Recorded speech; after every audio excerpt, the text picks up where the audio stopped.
de reconstruire ce beau pays. Bonsoir mesdames et messieurs, bienvenue à notre 4e édition de l'émission vouée au changement et au développement. Ce soir, on va continuer à réfléchir sur ce qui empêche un État d'évoluer ou de développer. Concernant vos demandes, ceux qui nous ont écrit, d'ailleurs j'en profite pour dire encore un grand merci à ceux qui participent effectivement à ces projets, et merci à vos messages et tout ça. Vous avez demandé à ce qu'on continue sur le même thème, mais en martelant sur la corruption. Et c'est pourquoi ce soir, on va continuer sur le même thème, ce qui empêche un État d'évoluer ou de développer, mais en martelant surtout sur la corruption. Alors en parlant de la corruption, on va parler plus précisément de la corruption traditionnelle. Alors je paraphrase. La corruption traditionnelle s'est produite lorsque des agents du gouvernement qui occupent un échelon supérieur ou inférieur reçoivent ou accumulent licitement un avantage indu à leur propre fin personnelle sans aucun égard pour l'intérêt public. Donc on voit dans cette phrase, ça nous explique tout simplement que la corruption traditionnelle existe. Et puis la corruption traditionnelle est très dangereuse pour le développement d'un État, de l'Afrique en général, et puis comme j'ai l'habitude de le dire, de la République démocratique du Congo en particulier.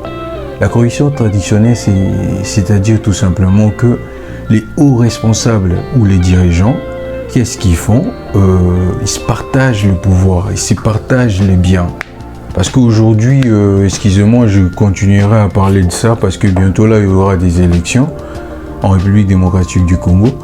Il y aura des coalitions, que vous entendez coalitions, et des partis politiques vont se rassembler pour mener à bien un projet ou nous dire qu'ils vont mener à bien le développement de la République. Mais en dehors de cette coalition, ce qui nous fait voir donc publiquement ou officieusement, il y a des accords. Prenons exemple, moi je représente un parti politique X, l'autre représente un parti politique Y. Donc au moment de la coalition, donc on doit se partager qui va gérer quoi et qui va gérer quoi. Et parfois il y a vraiment des troubles comme pas possible. Parce qu'à ces moments-là, l'intérêt du peuple, personne n'en parle au fait. À ces moments-là, ce qui leur intéresse, c'est quoi? C'est le pouvoir. Mais au peuple, on va dire une autre chose, mais la réalité, c'est d'abord le pouvoir. Quelle classe je vais occuper et qu'est-ce que je vais gagner au fait, voilà. Et un parti politique qui rejoint la coalition, et la première question, c'est pas comment on va aider ces peuples à développer ou à évoluer, mais c'est d'abord qu'est-ce que j'y gagne si je fais une coalition avec vous ou si je vous rejoins dans votre coalition. En fait, ça c'est la corruption traditionnelle. Elle est plus dangereuse au fait. On ne le voit pas si vous ne voulez pas le voir en fait, voilà. Parce que nos dirigeants, qu'est-ce qu'ils font? Ils travaillent en collaboration. Mais derrière cette collaboration, il y a la corruption purement et simple. Dans le sens que quand, prenons exemple, un ministre débloque 1 million d'euros ou plus 1 million de dollars ou 300 millions ou 500, et il ne va pas bouffer cet argent seul.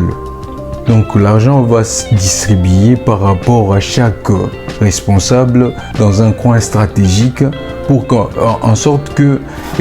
faire en sorte que le jour où il sera pris la main dans le sac, il y aura ces mêmes personnes qu'il a l'habitude de partager le butin, si je peux l'appeler comme ça, et du coup ils seront là pour le protéger. C'est pourquoi nous voyons au jour d'aujourd'hui, sans citer les noms des gens, que c'est ces mêmes gens qui ont été soit soupçonnés du vol ou des détournements, qui sont toujours là. Après quelques temps, ils prennent encore des postes stratégiques parce qu'ils sont importants dans la corruption traditionnelle, au fait. Parce que s'ils ne sont pas là, les autres, ils ne vont pas bénéficier quelque chose, au fait. Voilà. C'est pourquoi, même si quelqu'un ne dirige pas bien, vous aurez des acteurs politiques, et des renommés qui seront là toujours pour soutenir cette personne parce qu'ils savent très bien, si ces messieurs eux là, nous bénéficions. Et à ces moments-là, je vous dirais, chers compatriotes, personne ne pense quoi que ce soit pour le peuple congolais ou le peuple africain à ces moments-là. Donc, et c'est que je vous dirais, mes chers compatriotes, votez bien, comme je l'ai dit dernièrement, parce que si le vote, vous votez les gens qu'il faut, à ces moments-là, le changement commencera. Ça sera le départ, le nouveau départ, dans le sens que si ces gens-là, même si on triche, tu as 5% de chiffrage, tu ne peux pas transformer les 5% de chiffrage à 85%, c'est impossible. S'ils peuvent tricher, c'est parce qu'on leur donne le moyen justement de tricher.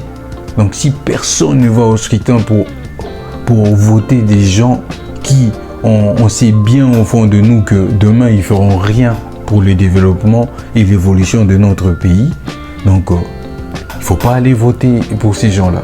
Donc du coup, aujourd'hui je voulais vous expliquer tout simplement que la corruption traditionnelle existe chez les gens qui sont très haut placés. Donc ils chercheront à vous amadouer pour prendre des places stratégiques. Dès qu'ils auront ces places stratégiques, pour exemple un ministère, donc lui à son tour, la personne cherche aussi à mettre son entourage dans des places stratégiques pour le protéger aussi à son tour, en fait, pour être protégé. Il sait que non, voilà, si j'ai besoin de quelqu'un à la mairie, je t'enverrai chez telle personne. J'ai besoin de quelqu'un à la police, j'ai tel général. J'ai telle personne dans tel endroit, donc il a toujours des gens pour le protéger. C'est pourquoi, quand je vous ai paraphrasé la corruption traditionnelle, je vous ai bien dit, il y a des échelons, des gens haut placés, et puis et d'autres qui ne sont pas haut placés, mais juste dans des postes stratégiques. Mais tous ensemble, ils travaillent pour l'intérêt commun, qui n'est pas celle des Congolais, et c'est pas celle des Africains, mais c'est celle de leur entourage, de leur clique, de leur groupe, en quelque sorte, si je peux le dire comme ça. Donc il faut avoir un discernement aigu pour comprendre qui est qui pour l'évolution, en fait, dans l'ensemble de nos États africains et puis la RDC en particulier. Donc je voulais vous expliquer pour vous faire comprendre que la corruption existe, mais la plus dangereuse est la corruption traditionnelle. Et puis la corruption traditionnelle, ça existe non pas que dans nos gouvernements, mais aussi dans des entreprises. Parce que aujourd'hui, tes chefs, je vous expliquerai un truc, il n'y a pas longtemps ici en France, un ministre a été accusé parce que sa famille profitait de l'argent de l'État. Il travaillait dans son cabinet, mais ils étaient payés encore 3 fois plus cher que le salaire normal, au fait, voilà. Donc il faut réglementer les choses, même au Congo, comme en Afrique en général, qui est déjà, pour commencer, un ministre ne peut pas travailler comme aujourd'hui en France. Un ministre ne peut pas travailler avec plus de 2 membres de sa famille dans son cabinet, justement pour au fait atténuer au fait tout ce qui est lié à la corruption. Donc on peut bien voler, on peut bien détourner, on peut bien au fait mal gérer les choses, tout simplement parce que si on est dans l'entourage qui nous met à l'aise, au fait, qui nous met à l'aise, qui nous encourage, et voilà, fais ceci, fais cela, donc t'inquiète, on sera là pour te protéger, des gens qui te rassurent derrière, au fait. Aujourd'hui, on n'a pas, malheureusement, excusez-moi de vous le dire, des gens qui ont vraiment besoin de l'évolution, en fait. Le jour où on aura les gens qui ont besoin de l'évolution et du changement, qui éviteront à tout prix toute forme de corruption, que ce soit traditionnelle ou autre, vous allez voir derrière moi, il y a l'évolution, en fait. L'évolution, ça commence au moment où les gens prennent conscience que voilà, je dois travailler d'abord, primer l'intérêt général avant mon propre intérêt, en fait. Si je vais à la politique, ou si je vais où je souhaite être directeur ou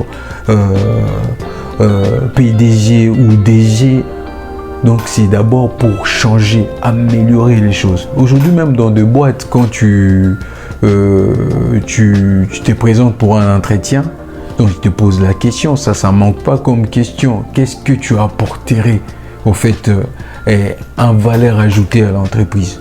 Donc tu dois savoir qu'est-ce que tu dois apporter comme changement à cette entreprise, au fait. C'est pareil pour nos acteurs politiques aujourd'hui. Ils doivent se poser des questions, se remettre en question. En se disant, aujourd'hui, je me dis politicien, député, je postule pour être sénateur ou encore député ou encore président de la République. Qu'est-ce que je vais apporter? Que ce ne soit pas que des discours pour faire plaisir aux gens, mais que ce soit comme je vous ai cité jadis des anciens dirigeants, dans leur discours, il y avait aussi derrière cette volonté de bien faire les choses. Et cette volonté vraiment du changement. Et c'est ce qu'on ne le voit pas aujourd'hui.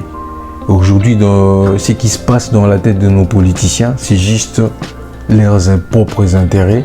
Et puis comment se faire de l'argent, comment investir, et ensuite pour aider leur propre famille, au fait. Voilà. Donc, chers compatriotes, pour chuter, je vous dirais tout simplement de bien réfléchir pour voter. Parce que la corruption traditionnelle, elle existe aussi, au fait. Elle existe, prenez bien conscience de qui vous votez pour que demain nous voyons l'Afrique émerger, évoluer, changer, pour que demain nous voyons également la République démocratique du Congo changer et évoluer. Donc sur ce, je vous dis merci. N'hésitez pas de vous abonner dans nos chaînes, dans toutes nos plateformes affichées en bas de vos écrans. Et merci encore une fois de plus à tous ceux qui nous laissent des messages pour améliorer ce que nous faisons. Et je vous dis à la prochaine. Merci.